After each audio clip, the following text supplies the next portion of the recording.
Good morning. Welcome to the Top Flight Show. It's stage 6. It's the Vitality Stockport 10K. I'm Rich Morell and join my usual co-host who was very punctual this morning, Cameron. 20 minutes before the stream's about to go live. He's here making his coffee, so it's a pleasure to have you on board, mate, and we're looking forward to a cracking 10K this morning. I am indeed. It's going to be some great... We've got some world-class runners here, haven't we, actually? We have indeed. So we will get into, obviously, who we've got racing today, some of the key battles that are going to take place this morning. But I think first and foremost, let's have a look over to our leaderboard of what the current standings are. So for those that are joining us today, part of the Top Flight series, it is a league system. And we can see sitting at the top on the men's side of things, Kadar Omar sitting there pretty on 50 points. Lisa Bailey on the ladies' side of things sitting there on 27 points. Now, a few things to pick up on this one, Cameron. There's a couple of athletes that are returning today, Omar Ahmed and Rich Allen in the men's race. They are back out again in a top flight fixture. So that leaderboard is all going to alter on the men's side of things. On the ladies' side, we did have Kirsty Longley down to race today, but did get word last night that there's been a surprise 50th birthday party thrown for her, so she isn't going to be racing today. And do you know what? We can't fault her for not racing, celebrating her birthday. So that's our leaderboard as it stands at the moment. But like I said, things will change dramatically on that side of things. And Cameron, you know, we're talking about the Top Flight series as well. For anyone that's just joining us for the first time today, we're going to bring up a graphic to show you our points and prize structure with the Top Flight series. So it's slightly different from any road racing series that you've got across the UK at the moment. This is a series of 12 races spanned across the year. And there's cash prizes and points incentive bonuses at each fixture. Now, over the series, across the year, what happens is your points that you accumulate in races, your best 3 scores get taken towards a final league position. And in that league position, wherever you sit, you are remunerated depending on that. And you can see the structure there of our prizes, what first places get for £250 when you're hitting the top flight bonus times as well. And you can see them performance times there as well on the left-hand side of that graphic. So plenty of information on that one there, Cam, and I won't bother listeners too much by going into the logistics of the actual league system, but essentially it is 3 races across the year. Pick up as many points as you can, and you get remunerated depending on your time and where you sit at the end of the year in the league table. Cam, me and you know this league table inside out because we've had it jumped into us for the past 2 years. But anyone that is new, all the information is there or on the Top Flight Series website. Now, Cameron, let's get into the nitty-gritty of things, mate. Let's get into what the listeners really want to hear. It's the ones to watch in this 10K today. Vitality Stockport 10K, the first time we've had it in Stockport as well. I might add, it's a typical top flight course because it is pretty quick. Now, on the ladies' side of things, Cam, Amy Eloise Neal, 31.15 personal best. The accolades that she's gathered in the sport, European indoor champion, Olympian, many more things there. She's the one that really stands out on the ladies' side of things. And yes, there is quality behind her in Laura Hesketh and Kate Maltby. And Faye Dervin in there as well, the Irish international. Interested to see how she goes today. But, you know, Amy Eloise Neal, she is the standout on paper on the ladies' side of things, isn't she? Oh, indeed, for sure. I mean, she had an absolutely unbelievable comeback, didn't she? When she came back from, you know, some long-term injuries and other issues going on there, and to come back over 5K, we've seen her. Was it Mid-Cheshire 5K she ran recently? Yes, yeah. Won that, and in an unbelievable time. I think it was like low 15 minutes after having all that time out. I think is phenomenal. I think it speaks of the class of an athlete that she is, and you know, I think it's great to see her out here. She's really concentrating on the roads now. She kind of made that transition from the roads, or still is making that transition from the track to the roads, and I think looking long term in the marathon. Yeah. So I think this will be another big step up for her to move towards that goal. Yeah, and we were saying off air as well that it's a perfect race for her because it's one, the course is great from what we understand.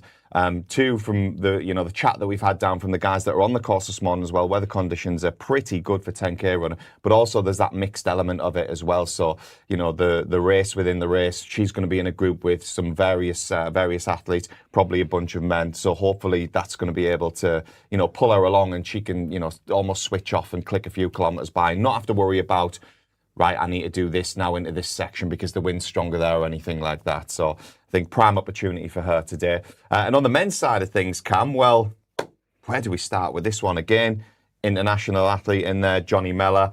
Anyone who's been around the sport for as long as me and you have, certainly will know Johnny Miller's name. A long-term GB international performer. I'd done a podcast with him a few weeks ago. I look back, 2004 was his first race as registered on the Power of 10. So Johnny Miller, a real quality operator in there. And Omar Ahmed, again, anyone who's watched a Top Flight fixture before, I'm sure they'll recognise his name because he's won this series 2 years on the bounce. So yeah, an interesting battle between them two, Cam. Yeah, for sure. I think Johnny Miller is, I think most people in the UK know who he is, and I think there's a reason for that. And 2:08 marathon, he's in his 30s now and still improving, just like a lot of people, and in the midst of actually the best time of his career right now, arguably. Europeans, I think, is coming up for him. Yeah. I think he'll be looking for just to go out and have a hard run out. I think they had a bit of a ding dong last time, didn't they? Omar Ahmed and Johnny Miller, yes, and I they think did. Omar Ahmed came out on top. But I think the thing is with Johnny Miller is that although Omar Ahmed might have beat him in the 10K, I think whenever we see Johnny come out, and it's always in the build-up for a marathon, it's always the midst of training. He's probably got heavy training in his legs, but he still comes out here and performs. Yeah. And I think I'd like to see how he's going. I think it's going to be a good indicator for him to see where he's at in his training. But like I say, you just never know where he's at in his training, and is he got a lot of training in his legs, or is he coming in fresh and just using it as a bit of a milestone for where he's at leading into the marathon for the Europeans? I'm looking forward to seeing how that one plans out. Rich Allen's in there as well, by the looks of things. Yes, another one of our Top Flight royalties out in there as well. So I think he'll be up there. He's used to. The good thing for him is he's used to always pushing it from the front on his own, and finally he's got some people around him. So I think the three of them most likely will be up there, and it'll be interesting to see. Yeah, you're right, Cam. There, Rich Allen won in Cheshire, the 10K, the last fixture that we held. And I think, for him, it's an ideal opportunity, actually, because you've got Johnny Miller and Omar Ahmed, who are two particularly strong front runners. So his job can be made a little bit easier to do. We'll bring you a bit more information about some of the other athletes we've got lined up in there. Now, no Top Flight show would be a Top Flight show without any word from Chris Parr. But we haven't got a video today, but he's put pen to paper, and we've got a graphic of what our race director thinks about this fixture. And I'll let you guys read that at home there, but we are excited. Well, Mr. Parr's always excited when it comes to anything to do with road racing. Running in general. Running in general, but anything Top Flight, anything run through, anything road, I mean, that's something that really gets Mr. Parr going. And you can see from that quote there that our race director is very excited about this one, as are me and Mr. Boyack. Our final graphic is going to cut over to our run-through records. We don't have any course records with it being a new course in Stockport today. So those are the run-through records. Now, keep your eye on those records. There's always potential that can go. They are two very, very strong records, Cameron.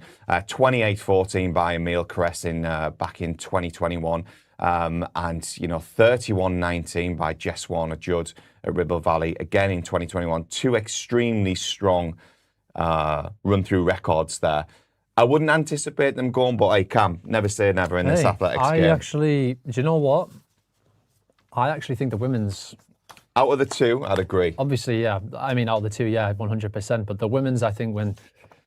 Amy never usually toes the line unless she's in good form. Yeah. And things are going well. And I think she's training consistently. She's not doing anything silly in training. She's just being bagging the weeks after weeks. And I think that she's someone that I would put down for potentially threatening that record if everything aligns on the day. Even though she's still building back, I mean, the way she came out with the 5K at Mid-Cheshire was crazy. So, I think that's something that, again, will she have people around her to help her along the way? I think that's one of the benefits of running in these races, isn't it? Yeah, absolutely. The fact that, we regularly speak to the elite females and ask them, I know Chris definitely does ask them, would you prefer to have a race out there which is kind of just standalone for the females, and we can maybe get footage of that and a bit more better footage of it, but most of them, want to come here and have a crack at a fast time, and I don't blame them, to be honest. Yeah. So that's something that I think that could be under threat, I definitely do. I'm not going to disagree with you, Cam. I think there's always potential there. It is very, very strong. It is very, very strong. Without trying to underestimate it, Yeah. But we can see there on the right hand side of our graphic there that we are down at the start area, and the runners should be underway any second. You can see the way that the bikes start moving a little bit, Cam, and you think, right, the race has started, and it has started. We're off. Stage 6 in the Top Flight Series of 2026, the Vitality Stockport 10K. We're underway, and I can see right to the front the diminutive figure of Omar Ahmed. Cam, looks to me like he's hit this one hard from the front. Well, do you know what it is? I thought you were about to say the diminutive figure of Jacob right there on the bike, but well, yeah, it looks like Omar has hit the front straight off. I think that's always a good sign. I think the best thing for him is to usually always try and see if he can run away from the field, really, isn't it? So, but yeah, it's good to see him out here. And it's good to see, like I said, the top three guys that we've kind of predicted, Rich Allen and Johnny Miller in there as well. But yeah, he's gone out pretty hard, hasn't he? Looking at the clock, it's always difficult to tell when we're looking at the different paces that are coming along. And it says here it's sort of fluctuating at the minute between 250, and I think that looks slightly downhill to me at the minute. So they are probably clipping along a little bit quicker than what we'll see in the average pace. But I think it's early doors, and the pace will start to settle as they go through. I don't really know what Omar's doing here compared to the other two. Looks like he's maybe got a little bit lost when he's coming around the corner. And but yeah, good job, Johnny Miller's here with his experience to keep him in check. Yeah, definitely. Johnny Miller, he's going to know this course inside out. And on the podcast that I've done with him recently, he'd mentioned how when he'd looked at the course and knew it was in Stockport, he's like, oh, this is on my doorstep, but Stockport, it isn't really a particularly quick place to race. And then he was like, I had a little look at the course, and I was actually thinking, my God, this course is really, really quick. So interesting to see how Johnny goes today. The fact that he knows the course, Cam, I mean, you even seen that early on there, the way he just drifted across the road a little bit there. Omar Ahmed caught in no man's land. But yeah, Johnny will know this course inside out. And it's going to be interesting to see how this one pans out at the front there, because you've got three athletes that, you know, they're all sub 29-minute operators at their best. Now, there is levels to that as well. Johnny Miller, 28.14 at his best. See Johnny just drifting across the other side of the road there. Again, Cam, that looks really subtle what he done there, but that's smart running, just taking short lines there. Omar and Rich Allen there, just slightly adrift of that there.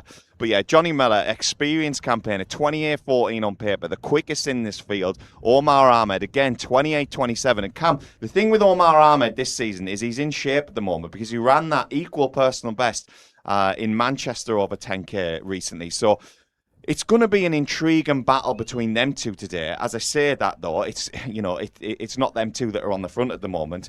It looks like it's Rich Allen that's taking this one from the front in the yellow vest there. So Rich Allen, as we've mentioned, Leeds City Harrier there, 1 hour Cheshire fixture in 29.49, and again another sub 29-minute operator. He's had a couple of wins in the Top Flight Series as well, hasn't he, Cam? He picked up a win down at the Quayside, I seem to remember, as well. So, you know, he's up to speed with the Top Flight racers, and he knows to score them. But actually, to be fair, Cam, out of the three athletes, he's probably not the one we'd have envisaged leading at this stage. I think you say that, though, but I think based on what we've seen, you know, recently over the last few times he's raced the Top Flight races, he's always been at the front, and he's always been pretty comfortable at the front. And I think he's one of these runners who just likes to clip along at his own pace, keep it comfortable. And I think that's one of the benefits of running here today, because if you can just look at the bushes, you look at the trees, it doesn't look like there's too much wind out there. So there's no real threat of the conditions really, you know, wasting or expending too much energy when you hit the front. So I think you just stay out of trouble. You know, we're sort of dancing to everyone else's tunes. But I think that also benefits the likes of Johnny Miller, who likes to just, you know, he's kind of just here to probably have a hard run out, kind of test himself, see where he's at. It's always nice to have someone in there. Omar Ahmed, very typical of him at the minute. Again, we've seen this over the last year, I'd say. You know, it's very different to what we've seen in the first couple of times we've seen him out here where he kind of hit the front, didn't really look back. He just ran aggressively and left the field for dead. But I think whenever we see him up against top-class competition, he does tend to mix his tactics up a little bit too much, in my opinion. I think, you know, it's kind of hit the front, surge, sit back in, surge again, sit back in. It does usually pay off, but I think the quality of the field we can see here today with Rich Allen and Johnny Miller at their front, I don't know if that's a wise decision. So hopefully he just sits in, kicks away towards the end of and makes it a hard run out. Yeah, and you can see on our screen right now, that's Amy Eloise Neal there, number 32 in the on kit there. So Amy Eloise Neal, Yeah, Cam, she's our leading female on paper, and we've discussed some of her accolades in this one.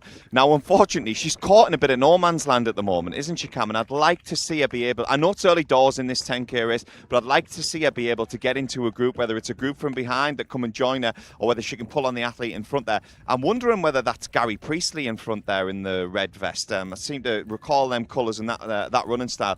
So hopefully, Amy Eloise Neal can get on the back of an athlete here and just pull on them and just get, it doesn't look like it's bad conditions, Cam, and I don't want to over-egg like, get shielded from the wind, but actually just being in a group, just having the momentum, just having people around you will make things a little bit easier for Neal throughout this 10K. So yeah, that's our lead lady at the moment, Amy Eloise Neal, on the front, churning away. And yeah, Cam, we've discussed what she's done in the sport and how we're expecting a good run today, and you were alluding to the fact that there is this shift over towards the roads and a successful shift with maybe a build towards the marathon.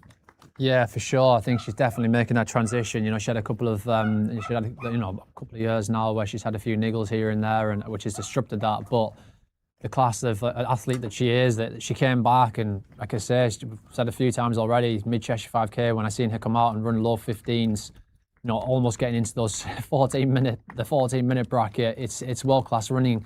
And I think that, you are right in that there is a guy in front of her, and it'll be nice to get in and shield it, but she's also an extremely, extremely experienced athlete, multiple times major championships competitor, Olympian.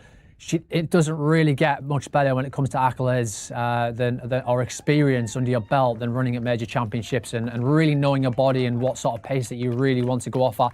And you've got to remember, she will come into this knowing where she's at with her training. She'll have spoken to her coach, Rob Denmark, also a world-class distance runner. And I think that, she will know what pace she needs to go off at. She has got her watch. Like I say, we are on the road. She'll be clipping along. And don't be surprised if she does reel the guy in front of her back in as the race progresses and does sort of try to tuck in. But like I say, this is experience at play here. It's nothing to do with, being off the pace or anything like that right now at this stage in the race. Yeah, Cam, I mean, I know, again, it's early doors in this 10,000 metre race here, and, you don't want to over-egg things, and you would expect an athlete of Amy's quality to look comfortable, but she did look really relaxed there in the shots that we were seeing from her. Now back to the front and the men's race. It's not too much change, Cam. Mr. Allen on the front there, churning away, setting a nice tempo. Mella and Ahmed just sat in behind him. I'm surprised at Ahmed actually, Cam, because I've seen him race, and I've seen him race quality opposition, and maybe he's just learnt his lesson because he's fell away sometimes when he's tried to break down real quality runners with this surging nature, this surging tactic, and I've seen him fall away in certain scenarios. Now maybe Ahmed's looked at this one and thought, right, you know what, there's two really good runners here. There's two sub 29-minute operators in this field with me. So actually what I need to do is not go out and try and blast them away. I've just got to, reserve that energy tank, not drain the tank too much with this surge and effort, because I'm not going to be able to run away from them. And maybe I just play it a little bit more simple and just sit in and get an easy ride for the first 5K, 6K, 7K. Who knows when Omar's going to try and put the boot down. But yeah, Rich Allen on the front, making the race at the moment, making this one an honest one. Johnny Mella just tracking there. And Cam, we speak about Johnny Mella and his longevity in the sport and what he's done throughout his career. And, he's always been up there. Like, there's been a few years with injury and illness, and you would expect that over a career as long as Johnny Mella's had.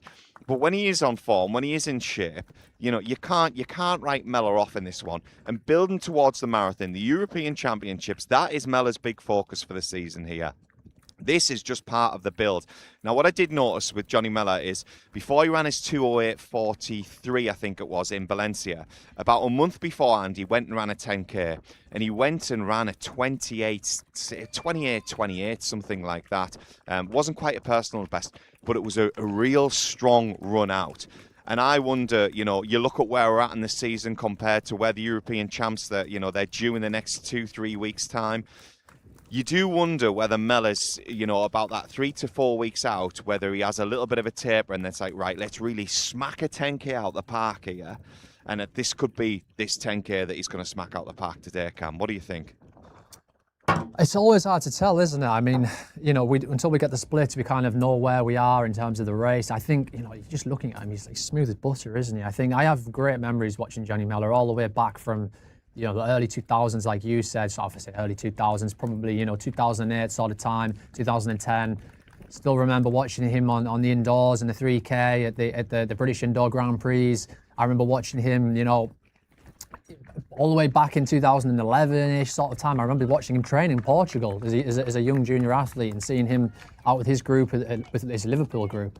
Because we've got to remember he's a proud Scouser, isn't he, as well? So, but yeah, look, I think they're just happy to tuck in right now. There is a small gap opening up, but I think when you see gaps like this, you've got to remember that's probably more of a surge from Rich Allen. They look like there's a slight little downhill section here. So I think, Mellor's main goal here is to pace it as evenly as possible. And one thing that I've noticed throughout this race so far is Omar Ahmed has not left Johnny Miller's side since the race has begun. Almost as soon as they got away from that early stage where he hit the front, he tucked in behind Miller and he's not left his side. I think that's very much I think that's pretty much what it looks like his tactics are going to be. I think he's just looking to sit in behind Miller. He knows Miller's the big threat here. He's going to wait, and I think he's going to hopefully try and kick away, but he's not going to have it his own way, because I can tell you now, Miller does have wheels as well. He's not a one-pace pony when it comes to road running. No, Cam, interesting you should say that about Miller having wheels. He was telling me as part of his training, one thing that he thinks is really important is staying in touch with the speed side of things. And he said he doesn't often do it, but maybe once a month they'll touch a 400-meter session, and it might be like 15, 24s off a minute, but just something in the marathon block to keep the legs turning over, to keep a little bit of speed in there relative for a marathon runner. So yeah, I think you're absolutely right there. Mellor will still be able to rattle that last kilometre, that last 600, that last 400 if he needs to. But interesting, like you pointed out there, Omar hasn't left his side. And you know what? It's a disciplined run from Omar so far, because we've seen him in many races before just hit the front and start dropping these mad surges and trying to break a field up. And sometimes it works, and other times it doesn't. So a disciplined run from Omar so far. We can see our second camera there. Great shots of the athletes here running today.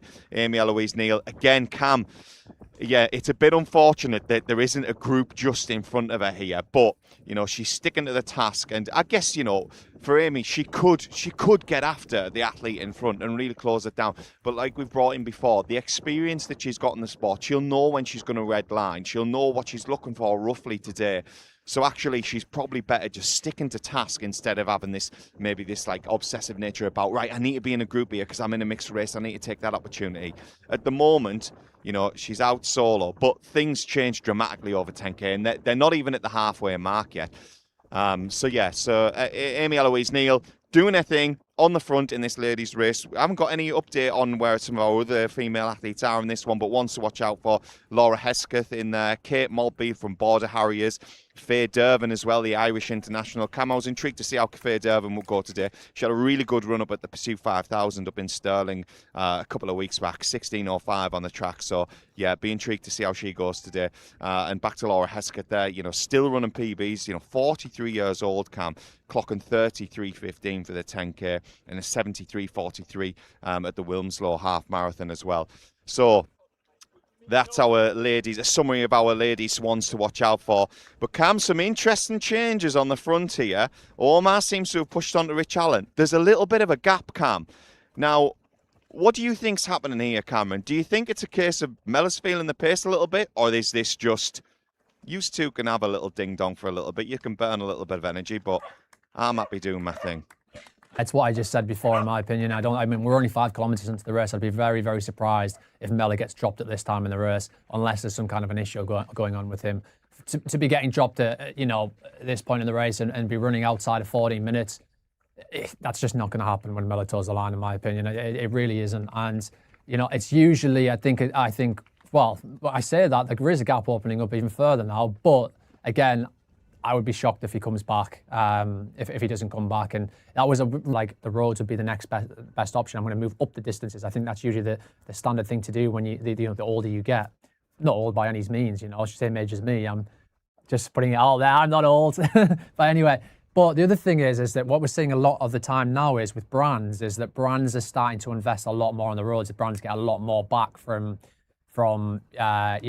people who are running the roads, running marathons, you know, the exposure you get with the marathons, it's obviously very good for sales of the shoes. That's where the money is in the sport. So, you know, brands are really only starting to invest a lot more heavily in the roads and giving out professional contracts for people who are committed to moving up to the marathon. So I'd say that there is an element to that for a lot of athletes who are starting to move onto the roads, and I can't really blame them, to be honest. I think, you know, I know in particular a few athletes who obviously I won't go into, but who have had that experience, who have been told, you know, we'll only really look to invest in you if you decide to move up to the marathon, which has kind of prompted them to move away from the track onto the road. So there is a couple of elements there, and you know, a lot of the time, you know, as well, like I say, the age is an issue, or a factor, a driving factor. Well, Cameron, back to the race, and we are over the 9 kilometre mark now, and it is a very tired looking Omar Ahmed just coming to the peak of that climb there. It looks to be Ahmed that's got this one in control. I think looking down the field, we did get a flash from the camera angle there. It looked to be Rich Allen in second place and Johnny Mellor not too far behind him there in third. So there'll be a bit of intrigue about how that battle closes out. But Cam, we're about 9.5 kilometres into this one, and Omar Ahmed, for me, he's got a significant gap now, and they're not going to close this gap down with about 500 metres to go.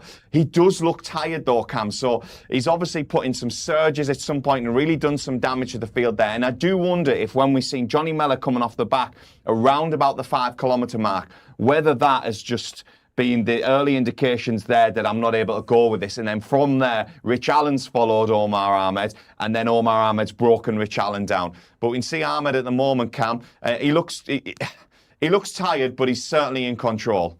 No, for sure. He does look as if, I think, to be honest with you, just looking at his form at the minute, you know, I think that he does look like he is quite tired. He usually looks a lot more smooth than this. His arms are swaying quite a lot. But we are coming into the final stages of a 10K race, and he has pulled away from someone like Mellor. He's obviously in great form, and you know, we can't really see Mellor in the background right now too much. I think just down in the distance, he is further away. But again, yeah, he would kind of expect that. I think when you're you know, you've put a surge in like he's put in and pulled away from someone who's you know, a world-class marathon runner, then you wouldn't expect anything less than looking tired like that, would you? No, absolutely not, Cam. And you can see we're heading into the housing estate area now, and it's the final few metres of this Stage 6 Stockport Vitality 10K. And Omar Ahmed's turned up again, Cameron, and in fine Omar fashion, he's done a job on the field. He's going to take this one. Cam, he's going to take maximum points in the Top Flight Series as well. 25 on the board. His second set of 25 points for this season. Omar Ahmed whipping into the home straight now, and that's going to close out a successful debut at the Vitality Stockport 10K for Omar Ahmed. Streaking down that home straight. Yes, Cameron, he is a little bit tired, but wouldn't you be after you ran 9.9 kilometres at that pace that he's operating at? And are we going to see a sub-30 clocking on there? We'll bring you details of that result as we get them through. But Omar Ahmed, he's done a job on this field here. He's turned up on Johnny Mellor's home ground. He's taken another scalp. He's taken another victory over Mr. Mellor today. And importantly, Rich Allen as well, who is also in the league table for 2026. But you can see now he heads into the stadium area. And Cam, he's probably got about 150 metres to go. I say that, Cam, he's right on the finish area there. There he goes. Omar Ahmed across the line, taking the win in this one. Maximum points for him. We'll bring an official time for you, but it looked to be around about the 29-20 mark, didn't it, Cam? It did indeed. What a fabulous run from Omar there. You know, it's never an easy feat to run from the front. It isn't. And I think, you know, he did the right thing. He sat in for enough throughout the race and found a point in the race where he was starting to pull away, and he never looked back. He kicked on and you know, hats off to him. Looks to me as if Rich Allen's coming in second place there too. Under 30 minutes again for him too, I think. A great and fabulous run. Here's Mellor just crossing the line now too. Yeah, some great running. It's obviously a shame we lost some of the stream, but it was we were lucky enough to see what kind of the decisive point in the race where Omar started to pull away, which was that slight incline throughout the middle of the race at around about the 5 kilometre mark. And I think the thing is, when you're in a race like that, if you're starting to gap people at that early point in the race, and you know you're feeling good, I think the best thing you can do is, you know, not look back and really kick on. And I think that's what he did, and fair play to him, and it was a fabulous run. Yeah, definitely, Cameron. 29.25 official finish time for Omar Ahmed. So Yeah, in terms of the time, maybe we expected a little bit more, but actually, Cameron, it's not about that, is it? It's about winning the race, and that's, we said it was a bit measured. It was controlled by Omar early on in the race. There, he sat in for that first 5K and didn't really do any work on the front there. But yeah, Omar Ahmed takes the win in that one, 29-25 across the line. Rich Allen in second place and Johnny Mellor in third. So those are your top three in that men's section of the Top Flight series. So Cam, yeah, interesting points for Ahmed on the board there. That'll put him on 50 points. That'll put him joint top with Khazar Omar, actually his training partner as well. So those two at some point may potentially meet up in this series, and from there it may determine who's going to take the series win. I'd imagine Ribble Valley is probably going to be a target for most of them, as it's one of the biggest road fixtures in the UK, and is part of the Top Flight series. It's the conclusion of the Top Flight series, so that it can be won and lost in that at that fixture. So it would be great to see them there. And Amy Eloise Neal, Cam, across the line, sub 32 minutes. That is a huge run by Amy Eloise Neal there. Sub 32 minutes in what looked like a largely solo effort there across the line. And we were thinking around 31.55 for Amy Eloise Neal. I mean, Cam, we identified her as the quality athlete in this one. And we spoke about her previous accolades. 31.55, Vitality Stockport 10K, first place, maximum points in the series. Cam, give me your initial thoughts on that kind of a run. I think that's a phenomenal run. To be running that pretty much the whole 10 kilometers solo, it's almost like running a time trial on your own. Nobody in front of you to help you out, to sort of give you indications of pace. You've had to do all of that and manage all of those small things on your own. And to be coming away with under 32 minutes, I think says a lot about where she's at in her training, and says a lot about the type of athlete she is, to have that kind of resilience, to be able to be on your own and still battle it out and run under 32 minutes. I think that in the right race, you'd expect a lot quicker than her from her if she was placed and positioned within a big pack of people and other people to sort of drag her or pull her around as well. So hats off to Amy, and great to see. And we always love seeing her out here, don't we? I think we always know that there's something special is going to be. She's towing the line at one of our races. I think that she's always going to pull something out of the bag, isn't she? Yeah, absolutely, Cam. And I think that is a really, really, really good performance from her there, gone sub 32 minutes in, like you rightly said, a pretty much solo effort there. On the men's side of things, I'll give you an idea of an overview of our results. So it was Omar Ahmed across the line, first place, 29.25. Rich Allen closely behind there in second place. Johnny Mellor in third, 30 minutes and 2 seconds for Mellor across the line. Fourth place was Charlie Jones in 30.51. Thomas Beasley in fifth place, 30.53. Max Parker in sixth, 30.59. Dylan Hobbs in seventh, the returning athlete, Dylan Hobbs there, so he'll be collecting more points into the series, 31.22. John Joe Doherty in 8th place, 31.31. Daniel Hawkins in 9th place, 31.47. And Gary Priestley in 10th place, 32.08. So that is the top 10 on the men's side of things. We'll all be collecting some points that will contribute towards the end of this Top Flight series. And yes, obviously Amy Eloise Neal across the line in first place there. We haven't seen our second place female through yet. As soon as we get our top 3 ladies through as well, we'll update you guys on the stream, and we'll take things from there. But I think we can see that looks to be the Border Harriers vest, Cameron Boyack, doesn't it? That looked to be the famous orange of Border Harriers, and that would mean that is Kate Maltby across the line in second place. And I think that's Laura Hesketh, the Clayton-Lee Moors athlete, in third place there. I could be wrong, but yeah, Border Harriers certainly from the Top Flight race there through in second place. So yeah, Cameron, some good runs on the ladies' side of things. You can see a lot of our ladies filtering through there. There's Amy Eloise Neal as well, congratulating our competitors in that one. Cameron, actually, what might have happened is we might have some of the athletes that weren't directly entered into the top flight race that have been lining up on the start line in the Vitality Stockport 10K in the mix as well. So we might not have a track on them. But, you know, obviously quality operators that, you know, should be looking to target a top flight fixture. They just may not have been aware that they were eligible to enter in that one. But it was Kate Maltby across the line in second place, Cam, 34.45 for Kate Maltby. Third place was Faye Durban, 34.48. And fourth place was Hannah Hobbs, 35.13 there. So some real strong running there on the ladies' side of things. Indeed.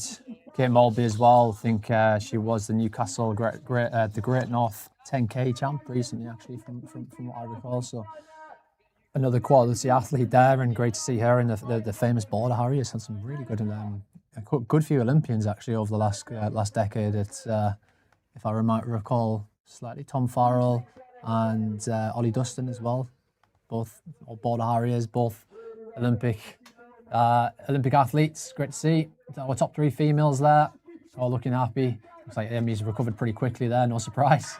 But yeah, been an all right overall. It's been a great day. Yeah, Cam, again, you know, we'll apologise to the viewers that were tuning in. We did lose that stream for a section of the race. Always frustrating, but sometimes the Starlinks and the signals just aren't playing ball. So, Cam, next up, we are going to be going to Battersea Park on Wednesday, the 29th of July.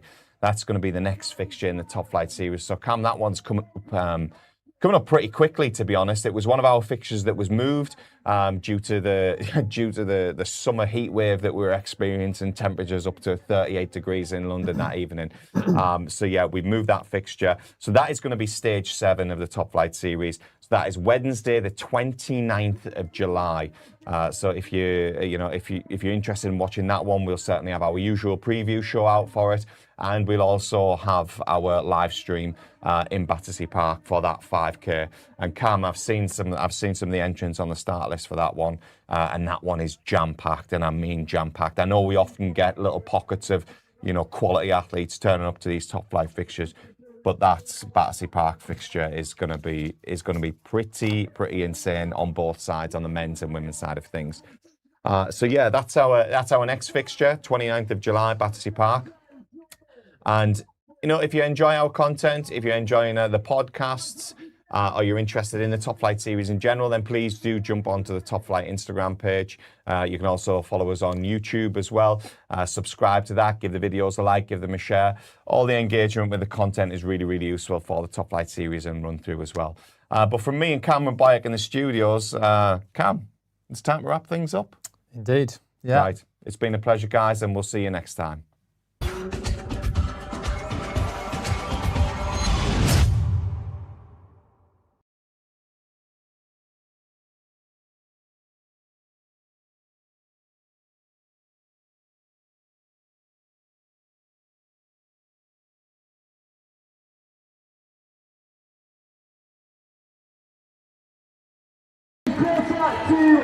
Quarter to 10 for the presentation here tonight. We will be doing that back over in the event village. Really welcome everybody. Thank you so much for joining us here tonight. As we continue to welcome all our more runners up to the line, Russell, Sharon, Annalisa, Jamie and Evu. Great running there. Fantastic stuff. And we are going to be doing that presentation in about 5 minutes time. Once you finish, let's get you moving time. I want to see you checking with the main running crew. Let's go, Brian. Good stuff, Jack. Let's go, the main running crew. As we welcome more and more runners down and over the line. Huge work done, everybody. Congratulations. Keep moving down. Keep spinning through the finish. Let's get you down and through the finish. Quarter to 10 for the presentation, quarter to 10 for the presentation, as we see James, Imran, Matt and Ed. Let's keep you moving through the finish, everybody. Let's keep you moving through the finish. Great crew. Really good stuff. Amazing work. Stuff. Jamie. We've got Gavin, Josh and Mark. Keep moving through the finish line, guys. As our next group of athletes comes down in our 40-minute pace crew. Keep moving down through the finish, everybody. Keep moving down through the finish. Great stuff. We're going to be doing the presentation at quarter two for the presentation. As we welcome more and more athletes in and over the line. Let's keep you moving through the finish, everybody. Great stuff. Guys, if you're not supposed to be on the finish, can we get you off the finish, please, so there's plenty of space? As we welcome more and more athletes standing over the line.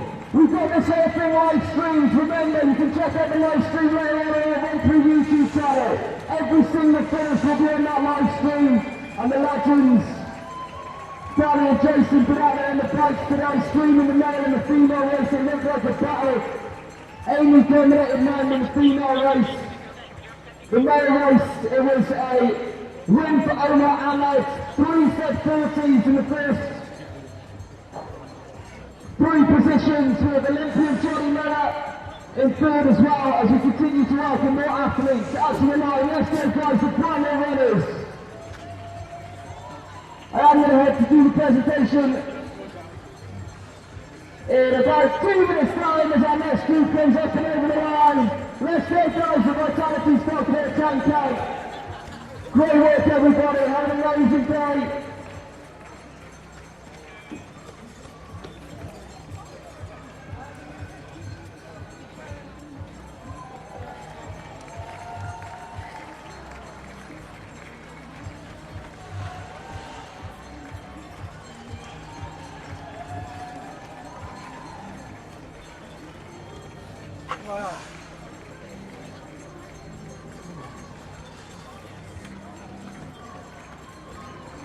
Well, to all runners coming over the line now.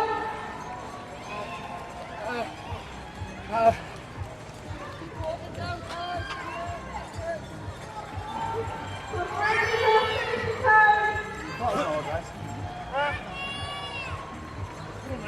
If we can keep moving down the finish line, head around the corner, grab your medal of water and goodies. If you can keep walking whilst you're finished, you can head down and get all your goodies.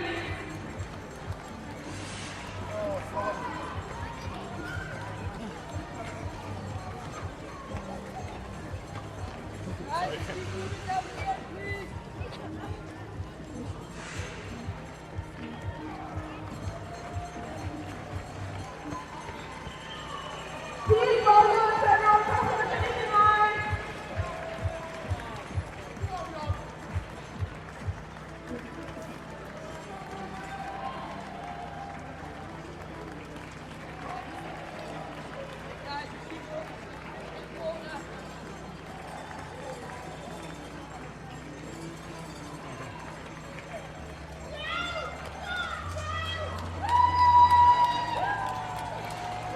Some really nice finishing time.